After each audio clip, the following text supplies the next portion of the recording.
क्या हो अगर भारत का सबसे बड़ा और मजबूत डैम किसी कारण से टूट जाए? क्या ये सच में पूरे नॉर्थ इंडिया को डुबो सकता है? आखिर क्यों उस डैम को देखकर जवाहरलाल नेहरू जी के मुंह से ऐसे शब्द निकले थे, it is something tremendous, something stupendous. उनके कहने का मतलब था कि ये डैम सिर्फ बड़ा और शानदार ही नहीं बल्कि एक शक्ति और जिम्मेदारी है। उन्होंने कहा शक्ति का मतलब सिर्फ ताकत नहीं होता, बल्कि अगर कंट्रोल ना हो तो वही शक्ति पूरे देश के लिए सबसे बड़ा खतरा भी बन सकती है। आखिर कैसे इस डैम के स्कैडा बेस्ड फ्लड गेट्स एक साथ खुलने पर पूरे भारत में भयानक तबाही ला सकते हैं? हम बात कर रहे हैं हिमाचल प्रदेश में स्थित भाखड़ा नंगल डैम की।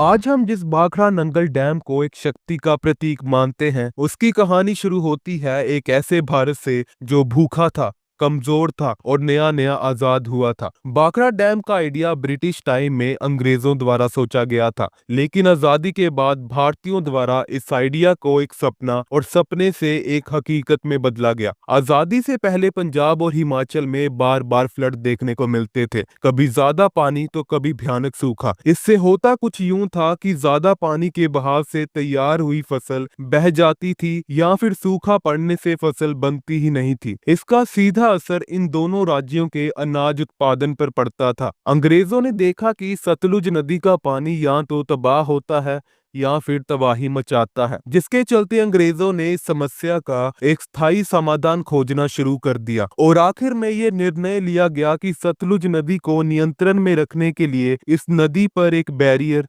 यानी कि एक डैम की आवश्यकता है। लेकिन अब डिसाइड ये करना था कि आखिर इस डैम को बनाने के लिए सबसे बढ़िया जगह कौन सी होनी चाहिए। देखिए, चाइना के तिब्बत से निकलकर सतलुज हिमालय के कठिन पहाड़ों को काटते हुए भारत में प्रवेश करती है, जिसके बाद भारत में हिमाचल प्रदेश और पंजाब को पार करते हुए सतलुज नदी पाकिस्तान में दाखिल होते हुए इंदस रिवर में मिल जाती है। ये नदी हिमालय के बर्फीले ग्लेशियर से निकलते हुए हिमाचल के किन्नौर और शिमला जैसे क्षेत्रों से गुजरती है और हिमाचल के पहाड़ों में ही सतलुज नदी अपनी असली ताकत भी दिखाती है, जहां इसका बहाव सबसे तेज और विनाशकारी माना जाता है। नदी के मेन रूट को गहराई से एग्जामिन करने के बाद डैम के कंस्ट्रक्शन की फाइनल लोकेशन अब फाइनली मिल चुकी थी, जहां सतलुज नदी को आसानी से और इफेक्टिव तरीके से कंट्रोल में किया जा सकता था। और ये जगह कहीं और नहीं बल्कि हिमाचल प्रदेश के बिलासपुर डिस्ट्रिक्ट में भाखड़ा नाम के एक गांव में थी। ये डैम हिमाचल प्रदेश के बिल्कुल बॉर्डर एरिया पर बनने जा रहा था। बॉर्डर के दूसरी ओर पंजाब की सीमा शुरू होती है, जहां रूनागढ़ डिस्ट्रिक्ट का नंगल गांव इस डैम का दायां हाथ बनने जा रहा था। आसान भाषा में भाखड़ा नंगल डैम पंजाब और हिमाचल प्रदेश के बीचों बीच बनने जा रहा था, जिसके कारण इस डैम का नाम भी इन दोनों राज्यों के सीमा पर बसे गांव के नाम पर ही तय किया गया। Bhakra from Bhakra village in Bilaspur district और Nangal from Nangal village of Runagarh district, जिससे इस डैम का नाम भाखड़ा नंगल डैम फाइनलाइज किया गया। हालांकि ये नाम अंग्रेजों द्वारा नहीं बल्कि आजादी के बाद भारत द्वारा दिया गया था। अंग्रेज तो सिर्फ इस प्रोजेक्ट को भाखड़ा प्रोजेक्ट नाम से बुलाते थे। भाखड़ा नंगल डैम का आइडिया ब्रिटिश पीरियड में लगभग 1908 के आसपास सोचा गया था, लेकिन इसे हकीकत में बदला आजाद भारत ने। जी हाँ, आपने बिल्कुल सही सुना, क्योंकि जब ये प्रोजेक्ट शुरू होने को था तब आखिर में अंग्रेजों ने इस प्रोजेक्ट को कैंसिल कर दिया। जी हाँ, अंग्रेजों द्वारा ये प्रोजेक्ट को केवल एक फाइल सर्विस और मैप्स तक ही सीमित रखा गया था, लेकिन इस प्रोजेक्ट का एग्जीक्यूशन और नींव आजादी के बाद हमारे पहले प्रधानमंत्री श्री जवाहरलाल नेहरू ने रखा। लेकिन अब सवाल ये उठता है कि पूरी प्लानिंग होने के बावजूद आखिर अंग्रेजों ने इस प्रोजेक्ट को अंत में रद्द क्यों कर दिया? इसके पीछे तीन बड़े कारण हैं, लेकिन इसके जवाब से पहले हमें ये जानना होगा कि आखिर अंग्रेज इस डैम को बनाना ही क्यों चाहते थे। देखिए, वीडियो की स्टार्टिंग में ही हमने बात करी कि इस डैम के निर्माण से पहले पंजाब और हिमाचल प्रदेश में बार बार फ्लड्स देखने को मिलते थे, जिसकी वजह से वहां की एग्रीकल्चरल प्रोडक्टिविटी बिल्कुल अनस्टेबल हो चुकी थी। तो सबसे बड़ा चैलेंज तो यहाँ की फार्मिंग को स्टेबल करना था। लेकिन ठहरिए, अगर आप सोच रहे हैं कि बेचारे अंग्रेज हम इंडियंस के लिए कितना अच्छा सोच रहे थे, तो आप गलत हो। उनका इंटेंशन भारत की डेवलपमेंट नहीं बल्कि अपना सिस्टम चलाना था। उस समय भारत में ब्रिटिश इकोनॉमी का सबसे बड़ा बेस था लैंड रेवेन्यू, जिसे आम भाषा में लगान भी बोला जाता है। इसे हम एक तरह से रेंट या टैक्स बोल सकते हैं, जो ब्रिटिशर्स हम इंडियन फार्मर्स या लैंड ओनर से वसूल करते थे उन्हीं की जमीन के लिए। ब्रिटिशर्स पानी को लाइफ नहीं बल्कि रिसोर्स समझते थे, जिसे कंट्रोल करो और पैसा कमाओ। लेकिन समस्या ये थी कि फ्लड आए या सूखा पड़े, दोनों ही केसेस में फसल बुरी तरह तबाह हो जाती थी, जिसके कारण वो लोग हम इंडियन फार्मर से टैक्स की वसूली नहीं कर पाते थे। ब्रिटिशर्स के लिए फ्लड एक डिजास्टर नहीं बल्कि लॉस ऑफ प्रॉफिट था, और इसका केवल एक समाधान था, यानी कि डैम का निर्माण, जिससे कि इरिगेशन को कंट्रोल में और फार्मिंग को स्टेबल रखा जा सकता था, और ब्रिटिशर्स पेट भर कर लगान भी वसूल कर सकते थे। दूसरा बड़ा कारण यह था कि पंजाब उस समय ब्रिटिशर्स के लिए एक फूड एम्पायर का काम करता था, जहां पंजाब पूरे भारत में गेहूं और अनाज के लिए सबसे प्रसिद्ध माना जाता था, और ब्रिटिश इंडियन आर्मी भी खाने के लिए पंजाब पर ही निर्भर करती थी। ब्रिटिश आर्मी भूखी नहीं रह सकती थी, इसलिए पंजाब की फार्मिंग उनके लिए स्ट्रेटेजिक थी, और डैम के निर्माण से मिलिट्री और प्रॉफिट दोनों सेफ हो सकते थे। डैम निर्माण का तीसरा बड़ा कारण इंफ्रास्ट्रक्चर को प्रोटेक्ट करना था। ब्रिटिशर्स उस समय रोड्स और रेलवेज के निर्माण पर सबसे अधिक जोर दे रहे थे, क्योंकि यही दो साधन थे जिनकी बदौलत वो भारत से लूटे हुए रॉ मटेरियल को पोर्ट तक पहुंचाते थे। खासकर रेलवे तो उनके लिए एक प्रॉफिट मशीन का काम करती थी, क्योंकि रेलवे के जरिए एक साथ कई million of ton raw material को पोर्ट तक ले जाया जा सकता था, और हर फ्लड अंग्रेजों के लिए एक टूटता हुआ रेलवे ट्रैक था, जिसकी वजह से अंग्रेजों को ट्रांसपोर्टेशन में कई सारी दिक्कतों का सामना करना पड़ रहा था। इसी के साथ साथ ब्रिटिशर्स बिजली उत्पादन के लिए भी डैम का निर्माण करना चाहते थे, जिससे उनकी फैक्ट्रीज में बिजली की समस्या कभी ना हो। अंग्रेजों ने डैम का निर्माण करने का सोचा, लेकिन भारतीयों के लिए नहीं बल्कि अपने स्वार्थ के लिए। लेकिन अब सवाल ये उठता है कि अगर अंग्रेजों को इस डैम के निर्माण से भर भर कर फायदा हो रहा था, भर भर कर पैसा आ रहा था, तो फिर आखिर अंत में अंग्रेजों द्वारा इस प्रोजेक्ट को कैंसिल क्यों किया गया? इस सवाल का एक सीधा सा जवाब है, अंग्रेज भारत को घर नहीं बल्कि एक बिजनेस हाउस समझते थे, जहां उनका केवल एक ही मकसद था, यानी कि प्रॉफिट। लेकिन प्रॉफिट तो उन्हें डैम के निर्माण से भी हो रहा था, तो अगर प्रॉफिट था तो ब्रिटिशर्स ने डैम बनाया क्यों नहीं? इसके मुख्य 4 कारण थे।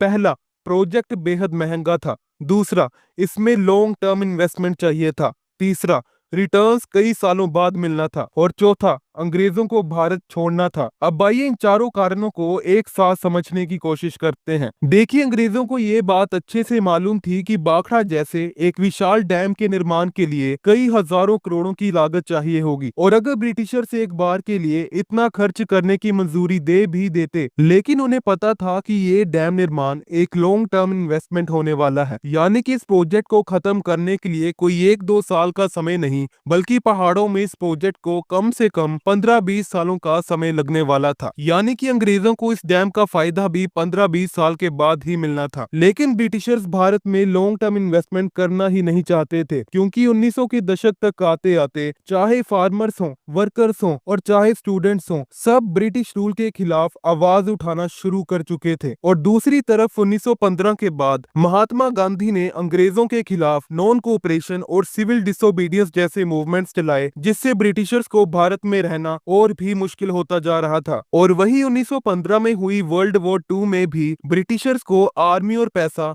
दोनों का भारी नुकसान झेलना पड़ा था। अंग्रेजों को ये बात अब समझ में आ चुकी थी कि भारत में ये रूल अब ज्यादा समय तक नहीं चल पाएगा, और ये जमीन ज्यादा समय तक उनकी नहीं रहेगी, और इसी डर की वजह से अंग्रेजों ने भाखड़ा डैम का निर्माण कभी शुरू ही नहीं किया। उनका सिर्फ एक मोड था, जल्दी कमाओ और जल्दी निकलो। अंग्रेजों ने भाखड़ा को सिर्फ कागजों में रखा, लेकिन आजादी के बाद भारत ने उस सपने को जमीन पर उतार दिया। आजादी के बाद साल 1948 में भारत सरकार द्वारा भाखड़ा डैम के निर्माण का काम शुरू किया गया। प्रधानमंत्री जवाहरलाल नेहरू की लीडरशिप में ये प्रोजेक्ट अब आखिरकार अंडर कंस्ट्रक्शन था। उस समय इस डैम के निर्माण के लिए भारतीय इंजीनियर्स के साथ साथ कई सारे इंटरनेशनल एक्सपर्ट्स की सहायता भी ली गई थी। डैम के निर्माण में कई सारी चुनौतियों का भी सामना करना पड़ा था, जैसे कि पहाड़ों को काटना, मशीन्स की कमी होने के साथ साथ साधनों की भी कमी थी। उस समय भारत के पास हाईटेक और हैवी मशीन्स उपलब्ध नहीं थी, जिसकी वजह से इस डैम का ज्यादातर काम लेबर के द्वारा मैन्युअली किया गया था। इस डैम को कुछ इस तरीके से बनाया गया है कि ये किसी वायर या लॉक पर नहीं बल्कि अपने ही भार पर खड़ा हुआ है और इसे कंक्रीट ग्रेविटी डैम के नाम से भी जाना जाता है। आसान भाषा में भाखड़ा डैम बहुत ही ज्यादा भारी कंक्रीट से बनाया गया है और पानी का प्रेशर चाहे जितना भी हो लेकिन इस डैम को गिरा ही नहीं सकता। भाखड़ा डैम का वजन तकरीबन 65 मिलियन टन बताया जाता है और क्योंकि इतने ज्यादा वजन के चलते ये पानी के प्रेशर को बड़ी ही आसानी से नीचे जमीन में दबा देता है। ग्रेविटी डैम का स्ट्रेंथ ही उसका वजन होती है। जितना भारी डैम उतना ज्यादा स्टेबल डैम। आखिरकार 15 साल की कड़ी मेहनत के बाद साल 1963 में भाखड़ा नंगल डैम आखिरकार बनकर तैयार हो चुका था। इस डैम के पूरे निर्माण में उस समय कुल 245 करोड़ रुपए का खर्च आया था। उस जमाने में ये प्रोजेक्ट केवल भारत का ही नहीं बल्कि पूरे एशिया का सबसे महंगा प्रोजेक्ट था। भाखड़ा डैम अपने रिजर्वर में लगभग 9.3 बिलियन क्यूबिक मीटर पानी को संभाल कर रखता है और अगर इतने पानी को किसी से कंपेयर किया जाए तो भाखड़ा नंगल डैम में इतना पानी है कि दिल्ली जैसे शहर को 20 साल तक पानी मिल सकता है। लेकिन अब बात करते हैं सबसे अहम सवाल की, क्या होगा अगर भाखड़ा डैम आने वाले समय में कभी टूट जाए। देखिए ये सिर्फ एक हाइपोथेटिकल सिचुएशन होगी जहां हम भाखड़ा डैम के टूटने की बात करेंगे, क्योंकि अगर कोई सवाल करे कि क्या भाखड़ा डैम कभी टूट सकता है तो इसका सीधा सा जवाब होगा नहीं। नेचुरल कंडीशंस में डैम का टूटना प्रैक्टिकली पॉसिबल ही नहीं है, क्योंकि पानी का प्रेशर जितना भी हो लेकिन 60 मिलियन टन के भार को गिरा नहीं सकता। ऊपर से अर्थक्वेक यानी कि भूचाल भी इस डैम का कुछ नहीं बिगाड़ सकता, क्योंकि भाखड़ा डैम भूचाल के सभी झटके अपने अंदर एब्जॉर्ब कर सकता है। दूसरी तरफ 24 घंटे सेंसर्स, कंट्रोल रूम, इंस्पेक्शन के जरिए इस डैम के हर क्रैक, वाइब्रेशन और सीपेज पर पूरी नजर रखी जाती है, जिसके चलते भाखड़ा नंगल डैम का टूटना अभी के लिए तो पॉसिबल ही नहीं है। लेकिन कुछ समय के लिए हम मान लेते हैं कि भाखड़ा डैम टूट जाता है। उस समय रिजर्वर में मौजूद पानी का विशाल हिस्सा एक साथ डैम को चीरते हुए बाहर निकलेगा। ये पानी एक फ्लड की तरह आगे बढ़ेगा, लेकिन ये कोई आम फ्लड नहीं बल्कि चलती फिरती पानी की दीवार होगी। इस हादसे का सबसे पहला असर हिमाचल प्रदेश के नंगल बेल्ट और नीचे के पहाड़ों में देखने को मिलेगा और सबसे पहले यहीं के गांव और शहर जैसे कि बिलासपुर और सोलन पानी की चपेट में आने से बुरी तरह तबाह हो जाएंगे। जितनी देर तक लोग कुछ समझ पाएंगे उतनी देर तक सब कुछ तहस नहस हो चुका होगा। पहाड़ों के बीच शुरू हुई ये तबाही अब पंजाब की तरफ बढ़ेगी और पंजाब ही वो राज्य होगा जहां भाखड़ा डैम के टूटने का सबसे ज्यादा नुकसान होगा। तेज रफ्तार में बढ़ता हुआ ये पानी